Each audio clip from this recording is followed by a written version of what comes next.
So today we are here in the studio again. Thank you for filming, Serge, and thanks for being here, Matt. So I guess this is another kind of technical setup video. The first one I did was a setup video at my friend Warren's house, where I recorded Navigator, and that was really fun. And Warren got to film that. I will have that edited soon. Maybe it's on. I don't know. Anyways, this is a second setup video. So we're in the space, Studio B8. This is called Ratmachine. Ratmachine Audio. So here we have the fridge. You know, this is like where we keep the beer and I don't know, some kind of random protein shakes that don't really get drank. Maybe some coconut water. Hey, you know what? How about that? This is kind of a dented can, but I should have shaken it first. There we go. So this is kind of like where all the things go that don't get used. Oh, here's the corpse. Steve made that. I got my gas mask that's really handy right there. A bunch of broken stuff. And these are the really, really gross coveralls. You know what? Just for fun and games. We use these coveralls to mop up any spills on the ground, so they smell really bad. So I'll just put this on and give you the rest of the rundown. All right. Here we have Matt and the couch. Oh, it doesn't work. It doesn't work if you do go sideways. There we go. Don't put it sideways, jerk. So yeah, we have the couch. It's kind of where we chill. Check this out. This is my input setup sheet. Whoa, lots of info on there. Piece of paper with numbers and letters and stuff. Lots of info on there. I needed that. That's okay. Yeah, I don't know. There's like the table where I put all the stuff that is old or done with. You know, whatever. And my coconut water from the discount store. Yeah, so anyway, so let's get kind of a little more technical instead of beating around the bush here. Wait, first, today my menu of coffee was 2 espressos and a regular coffee, which I don't think I finished yet. Yeah, I did. Somehow, I don't know. Anyways, just stuff gets drank around here. So here we have kind of like where everything, the brain, I guess, where everything happens. I have this cool little recording mixer here. It's a Soundcraft Compact 4. I don't know. It's kind of everything's routed really weird because I'm limited with my inputs and outputs. So you know, I got this cool insert right here. I have an option for a second one, and I have this sort of makeshift patch bay set up right here. Check out down here. I have the send and return for my insert coming here, so I can easily patch it, send it out of my insert into my compressor, out of my compressor into my delay, out of my delay into my reverb. Now for my reverb back home, kind of like a studio style patch job, but with 1/4-inch tip-ring sleeve cables. It works. I think it's kind of cool. I'd even use it for live. But I'm recording 10 inputs on drums, and the way it kind of works is I'm using the Babyface. Interface, which has capabilities to use 2 microphone inputs, which have phantom power on those, which I'm definitely using for my overheads. No, this is the Babyface right here. This thing's good. I also have the RME HDSPE AIO, pretty much the same thing, it's just a PCI Express card version of this. I'm happy with the RME stuff. I've tried a lot of other stuff in the past and it was all crap. So anyways, that's my spiel on my interflection. So what I have going, I have the Focusrite preamp going into my RME interface with the optical input. So I have 2 mics on phantom power, which are my overheads for drums, and then I have another 8 mics with this rack preamp, which is really cool. It has, like, you know, individual compressors on it and everything. That's really awesome. So I have overhead left, overhead right, and then I have kick, sub kick, snare, and I have drum triggers for my kick drum, tom 1, tom 2, tom 3, and a hi-hat mic, which I could probably turn into a second tom mic if I wanted to, and I would like to, but I broke that mic. So if anybody knows how to fix, I guess, because I broke one of the pins off of the mini XLR jack on it, so I can't use it, so I gotta try and rewire it or something, make another input, blah, blah, blah, blah, blah, whatever. So here I have 2 cool units. I got them pretty cheap through a colleague at work. I got a BSS 4-channel DPR 404 comp, and I got the noise gate companion to that. These are really nice. I use them for vocals. No problems. Actually, you know what? This one probably, I think, right over here, this one, I think I blew a capacitor. So yes, I have to fix it. And yes, there are problems. Over here, I have my cool D2 delay. This is pretty standard in a lot of studios and like whatever, sure, people use it. Over here, this thing's kind of cool. I got this off a colleague at work too for really cheap. It's a 2 stereo lexicon reverbs. They're from 1988. I was having some issues with getting a proper power supply connection to them, but it seems like they're working, and I did a bunch of tests on them today, and they seem like they're okay. Anyways, this is kind of my setup. Oh, down here I kind of have this cool Omni drive, which is supposed to be used for live. It's a nice, sort of like in 90s or 80s analog crossover. There's probably some digital in there too, but it's pretty cool. It works really well. Yeah, so kind of what we're doing in the space sound-wise. Check this out. I can pull this rack thing out with no problem, and if you look back there, I kind of have this umbilical cord set up. So it kind of gives me some leeway to say, oh, you know, I want to turn this way or that way, which is really, really important to set up. Jeez. And obviously you can see my computer, you know, sure, it's a Mac. PC would probably be really crappy. And back there I got some just random PV amps to power the house PA.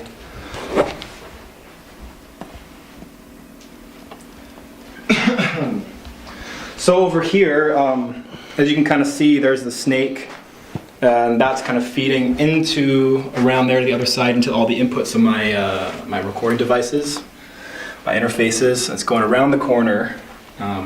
Good, very thorough filming search, I must add. But yeah, check this out. So what the heck happened here? Whoa. No, my foot didn't go. Well, yes, it did, but one of my close friends, one of my bandmates, accidentally was trying to push this back, and he poked his guitar headstock through the driver, so we had to get it fixed. I felt really bad. He felt really bad. It's kind of an unfortunate expense, but it is being repaired soon. And if you want to know what the inside of an angle station cab looks like, you can check it out. These drivers are, I'm pretty sure they're discontinued. It's loaded with 2 Celestion V1260s. Yeah, I'm pretty sure they're discontinued. That's what the Recone dude said. But at least he was able to find some sort of Recone job for that. Anyways, this amp, it sounds really kick-ass, but I've had a ton of problems with it. First time I bought it, I had to bring it back to the store, and I told them, I was like, hey, I'm getting these kind of weird, fuzzy, kind of crackle pop sounds, and they're like, oh, it must be the pre-tubes. So then I, take it in, and then he says he fixed it, and then I brought it back, and it still was broken, which was kind of annoying. Too bad there's only one spot in Toronto that seems to be able to legally service these, which I think is unfortunate. Although in Richmond Hill, a place called Cosmo Music. Anyways, blah blah blah. This amp it sounds good, but it's kind of finicky. Invader 100 standard thing. I took the grill off because it was getting some kind of weird resonation sounds, so it just wasn't really nice. And what's missing here, I actually mic'd this up with 3 mics. I was using a C414 AKG, a D112 AKG, and a Sennheiser 421. So I was getting like a triple. I wanted to have options when I mix this. I wanted to have this kind of different sound than what I had the first time. So we used these mics. Well, I used these mics to sort of mic this up, and this is what the guitar sound. Once this driver comes back, I'm going to do some final tracking. I could probably get away with doing it now, but I prefer the continuity of a full quad cab.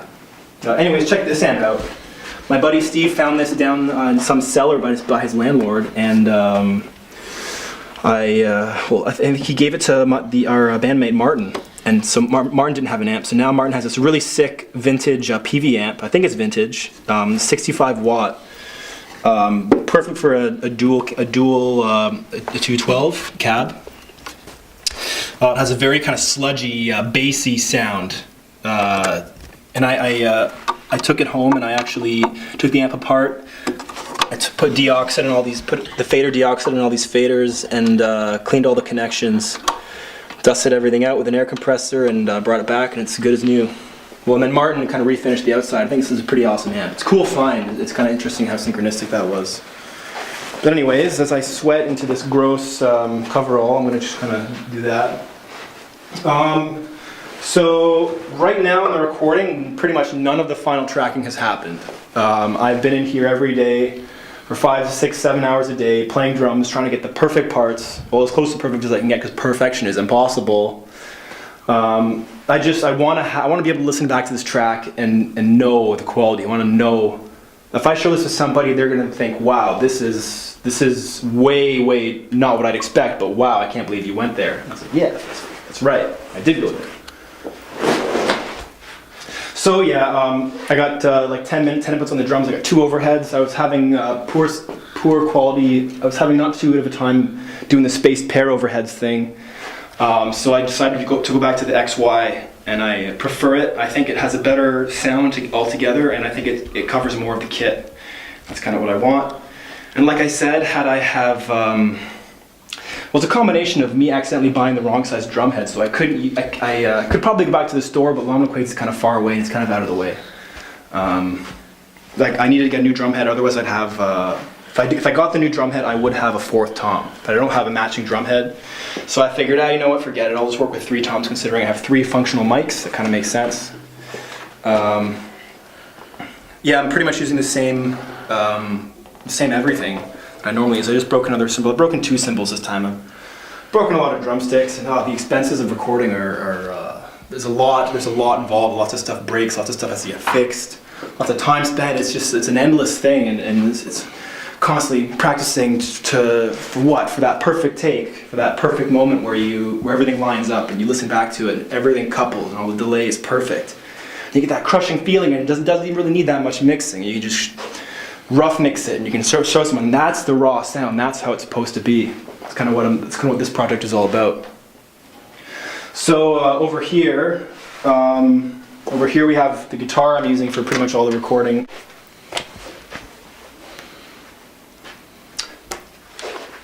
So here we have the Schecter. This is a relatively new guitar. This is my only 7th string that I have, my first 7th string. I'm really happy with it. I made this strap out of a broken load strap I pulled out of the garbage at the live sound company I was working for 6 months. It's pretty cool. I don't know. I like it. It's really sturdy. Now let's take a closer look at that strap. Check it out. I used dental floss to sew it together, just like I used to do with my other cool traveling pants. It actually really works well, and you can, at the end, you can kind of see that little brown mark.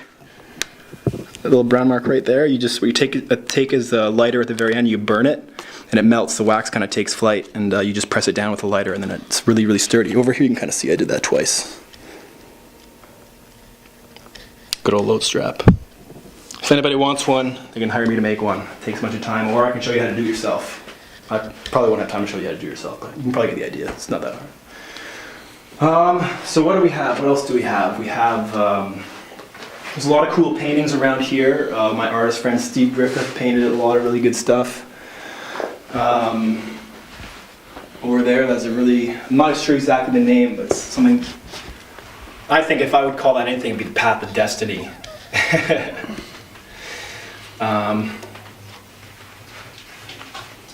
Let me see what else.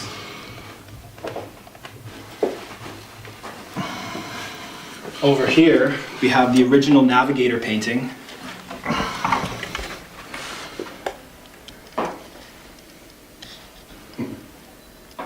Steve Griffith. And over here, check this out. Any zombie fans? Look at that. Some dude wielding an axe killing a bunch of zombies at night in the graveyard. Doesn't get much better than that. Look at that guy. That guy reminds me of Doom, which I'm a huge fan of, arbitrarily. So, as we kind of continue around, this bass amp, there's a story behind this bass amp. This bass amp, there was a time when I had way too many things. There was a time when I had way too many things and I had to give some stuff away. So I gave this bass amp away, and then it's gone. And then I find a live sound company, and I kind of knew them through work, through other colleagues and stuff. And I get hired there, and then I find that I see this bass amp in their sort of storage area. I'm thinking, what the heck? Why do they have that bass amp. What happened? And they said, oh, some people found some of our gear in a storage space, and they had our name on it, so they called us up and they said, oh, we have some of your stuff. Do you want it? Because we don't. I said, oh, okay, sure, bring it over. And it wasn't really a lot of stuff. It was an old bass amp. It was a couple cases I bought from them, which I gave away, which they gave back to me because I did buy them.